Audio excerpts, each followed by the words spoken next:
किसी ने क्या खूब लिखा है कि समस्या को किसी दूसरे की समस्या जानकर आंखें मूंद लेना हमें भी किसी ना किसी मुसीबत में जरूर डाल सकता है। इसीलिए आपके आस पड़ोस में रह रहे सभी मित्रों का और पड़ोसियों का जरूर सहायता करते रहें।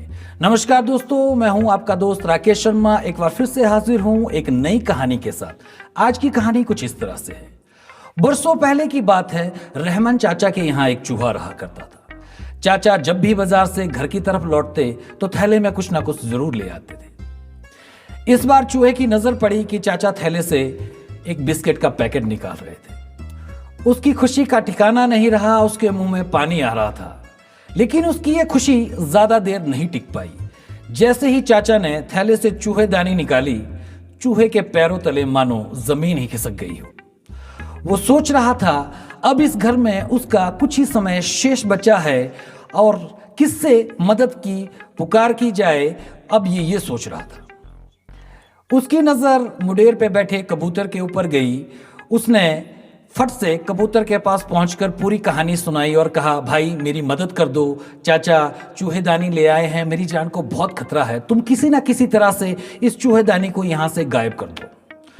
कबूतर मुस्कुराते हुए बोला, भाई मुझे चूहेदानी से क्या समस्या हो सकती है, वैसे भी समस्या तुम्हारी है, तुम निपटो। चूहा बेचारा हताश हुआ। जैसे ही नीचे की तरफ उतर रहा था, उसने देखा कि सामने कुछ एक मुर्गे दाना चुग रहे थे। वो उनसे मदद की गुहार के लिए गया। उसने कहा, भाई चाचा चूहेदानी ले आए हैं, तुम किसी ना किसी तरह से यहां से उस चूहेदानी को गायब कर दो, अन्यथा मेरी जान के ऊपर बनाई है।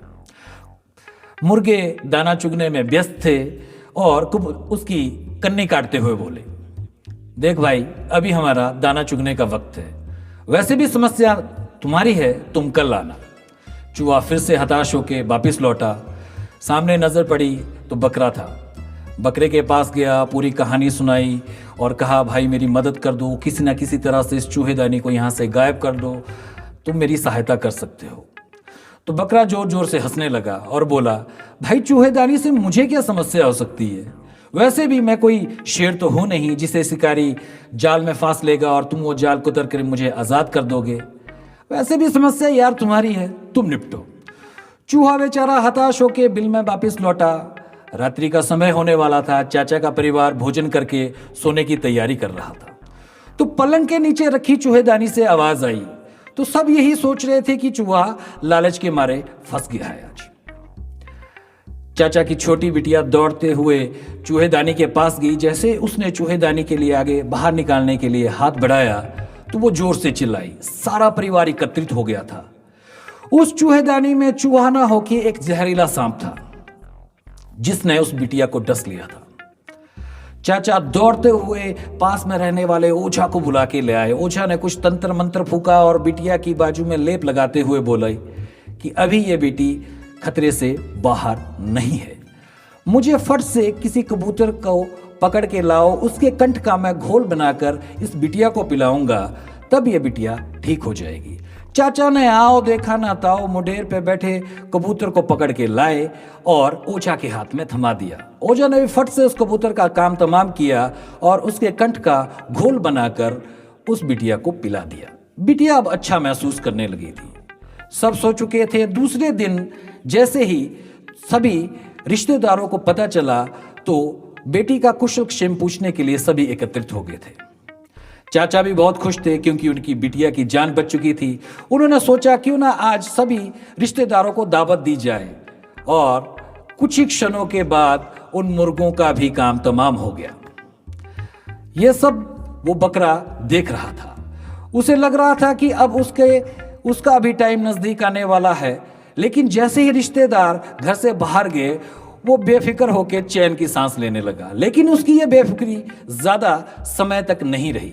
जैसे ही चाचा वापिस लौटे तो चाची बोली, देखो जी मैंने मन्नत मांगी थी, अगर हमारी बिटिया सही सलामत बच जाती है तो हम इस बकरे की कुर्बानी देंगे और आज ही देंगे। और कुछ ही क्षणों के बाद उस बकरे का भी काम तमाम हो गया।